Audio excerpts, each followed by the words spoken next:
Hello everyone and welcome to Kar Lo Baat.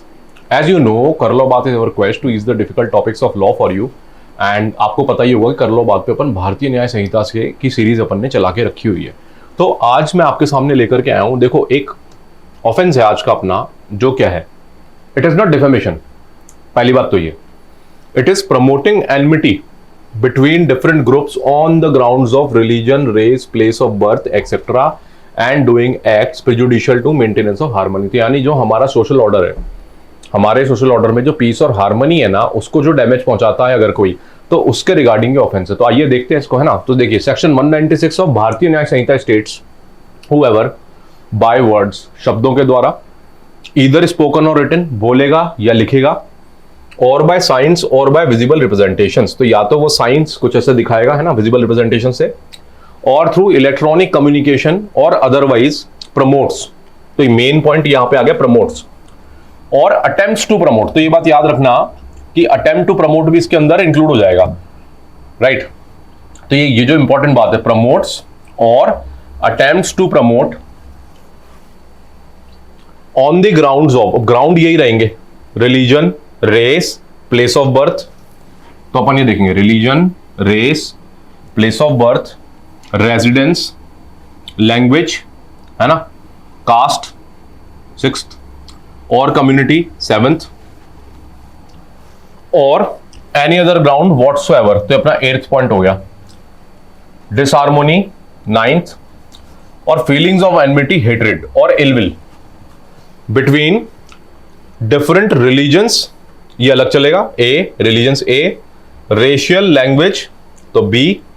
C,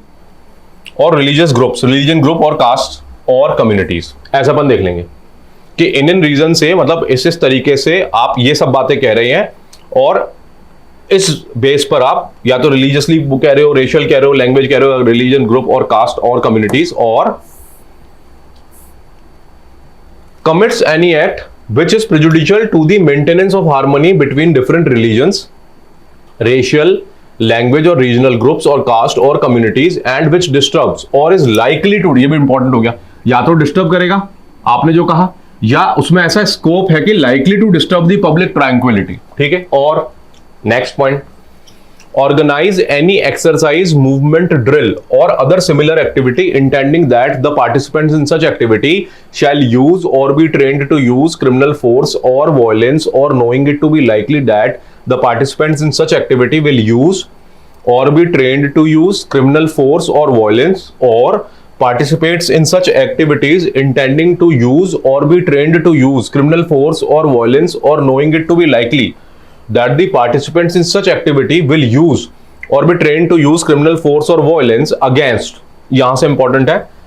any religious, racial, language or regional group or caste or community, and such activity for any reason whatsoever causes, करती है, और is likely to cause, या फिर ऐसा करेगी, fear or alarm or feeling of insecurity among the members of such religious, racial, language or regional group or caste or community, shall be punished with imprisonment which may extend to 3 years or with fine or with both। तो देखिए, अगर ऐसी rally निकाली, है ना, ऐसी rally निकाली, उसके अंदर हमने इस तरीके की कोई भी चीज की है, तो यार क्वेश्चन ऐसा हो सकता है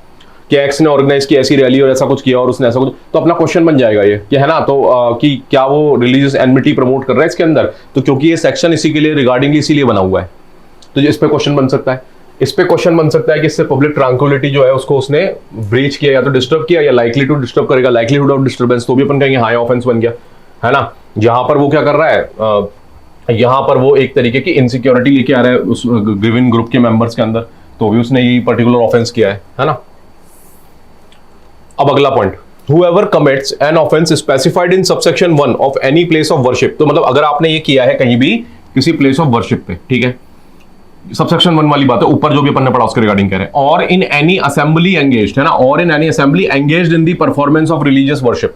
तो कहीं पर कोई असेंबली हो रही है, उसके अंदर प्लेस ऑफ वर्शिप के ऊपर अपन ने इस तरह का कोई, वो लोग यही कर रहे हैं, engage in performance of religious worship, और रिलीजियस सेरेमनी कोई चल रही है, shall be punished with imprisonment which may extend to 5 years and shall also be liable to fine। तो डिफरेंस क्या है, पहले वाले पार्ट में देखिए, ये पूरा पार्ट जो एबीसी है ना, ये 196 सब क्लॉज 1 है, तो ये कह रहा है यहां पर जो हो रहा है यहां पर जो हो रहा है और यहां पर जो हो रहा है, तो कोई भी अगर ये सब करेगा तो उनको तो अप टू 3 इयर्स की अपन पनिशमेंट देंगे, या फिर फाइन या फिर दोनों। लेकिन अगर यही सब चीजें जो पीछे दी हुई है वो आप कहां पर कर रहे हो, स्पेसिफिकली किसी प्लेस ऑफ वर्शिप पे कर रहे हो, किसी असेंबली में कर रहे हो, है ना, किसी रिलीजियस वर्शिप रिलीजियस सेरेमनी में कर रहे हो, तो फिर पनिशमेंट बढ़ जाएगी, imprisonment up to 5 years and shall also be liable to fine, right? Okay, so with this we have come to an end to the today's session of Karlo Baat. See you again in another such session. Thank you so much.